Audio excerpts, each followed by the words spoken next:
Bismillahirrahmanirrahim. Assalamualaikum warahmatullahi wabarakatuh. Dapat cerita dari petugas bapak-bapak yang udah ngurus lansia bertahun-tahun. Beliau bilang, dari 500 lansia yang beliau urus, 87%-nya, atau itu berarti 435 orang dari 500, itu lansianya laki-laki.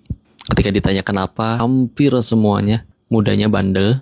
Lalu ketika akhirnya naudzubillah dia jajan, selingkuh, mengkhianati rumah tangganya. Terus suatu ketika akhirnya nggak kaya lagi, nggak sukses lagi. Entah rumah tangga dengan selingkuhannya rusak atau ditinggalin. Dia pengen balik lagi ke anaknya. Anaknya udah benci, nggak ada yang mau. Ke istri yang pertamanya, yang lamanya. Sama juga nggak ada yang mau. Akhirnya terlantar. Maka ini adalah pesan untuk semua orang yang laki-laki yang ngakunya laki-laki itu logik banget, akal, cerdas, tidak perasa seperti wanita. Yuk adu logik di sini.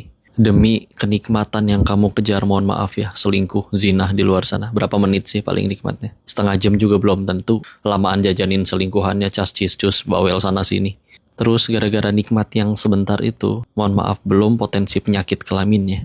Dan mudah bagi Allah ngerusakin bisnisnya, hancur usahanya, rusak rumah tangganya, anaknya jadi benci, hidupnya jadi kacau, cerai. Setelah cerai jadi nggak bisa ketemu anaknya, biar gimana juga pasti sayang sama anaknya. Ketemu anaknya jadi cuma seminggu sekali ketemu juga anaknya selalu dengan wajah judes karena benci dengan kelakuan bapaknya. Gara-gara kelakuan bapaknya kayak gitu, suatu saat naudzubillah anak perempuannya jadi nggak suka sama laki-laki, jadi tertarik sesama jenis. Bayangin semua kehancuran itu bertahun-tahun hanya gara-gara nikmat yang cuma berapa menit itu. Worth it gak?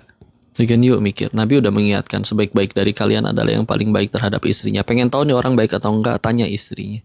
Karena kalau misalnya di luar dianggap sukses, kaya, punya jabatan, tapi di rumah istri yang paling punya hak atas diri laki-laki itu disakiti, mohon maaf, kamu belum baik, kamu belum sukses. Perempuan juga kalau mau jujur, dia bisa kok kuliah tinggi, ngejar karirnya sendiri. Tapi setelah dia bela-belain melahirkan 4 anakmu, ninggalin karirnya hanya demi melahirkan 4 anakmu, dan akhirnya menjadi tidak indah lagi tubuhnya, lalu kamu tertarik dengan wanita lain di luar sana, para pelakor itu.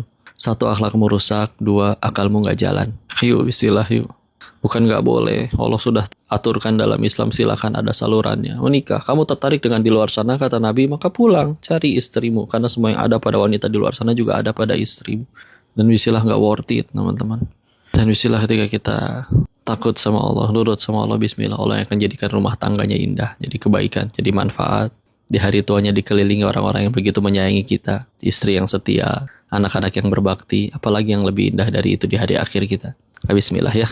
Share jika bermanfaat, mudah-mudahan jadi pahala jariah buat kita semua. Barakallahu fikum, salam warahmatullahi wabarakatuh.